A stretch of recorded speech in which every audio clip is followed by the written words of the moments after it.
Chers compatriotes, mesdames et messieurs, à l'évaluation de la première journée de Ville morte, nous avons montré au monde entier que le peuple camerounais, en dépit de tout ce qu'on peut penser de lui, il est en mesure de remettre en cause tout ce qui ne va pas et remettre en ordre parce qu'il entend remettre la maison Cameroun en ordre. Je voudrais donc rappeler à mes compatriotes que rien de grand n'a jamais été construit nulle part sans sacrifice. Je voudrais rappeler aux uns et aux autres que pèse sur notre conscience, individuellement comme collectivement, nous avons près d'une centaine de nos enfants qui sont tombés. Ils sont tombés sur ce champ d'honneur, ils sont tombés pour que nous recouvrions la liberté, pour que nous devenions maîtres de notre propre destin. Je suis très fier de vous. Vous avez jeté votre dévolu sur moi pour que je sois votre président. Je suis fier d'être le président d'un peuple qui est capable de se tenir debout, vent debout, droit dans ses bottes, pour relever tous les défis. Ni l'intimidation, ni les arrestations ne peuvent avoir raison de notre détermination.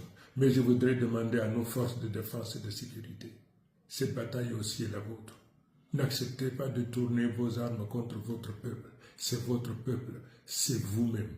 Vous connaissez autant que nos compatriotes, sinon plus que nos compatriotes, ce qui se passe. Qu'est-ce qui est aux commandes? Qu'est-ce qui gouverne? Quels sont ceux qui confisquent toutes les richesses dont la nature nous a pourvues? Vous le savez, vous, forces de défense et de sécurité.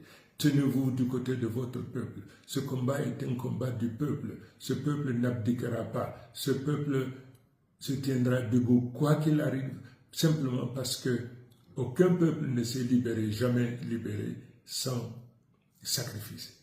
Je suis persuadé que le compte à rebours de ceux qui sont aujourd'hui encore aux affaires est déclenché par notre persistance, par notre esprit de sacrifice. Nous y arriverons.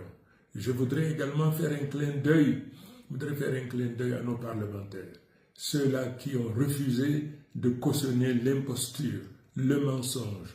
Vous savez, il y a deux présidents désormais. Il y a le président élu par le peuple camerounais que je suis, et puis il y a le président nommé par le président du Conseil constitutionnel que vous connaissez.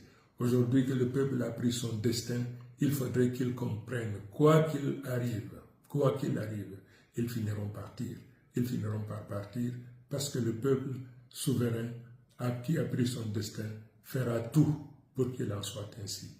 Je vous remercie.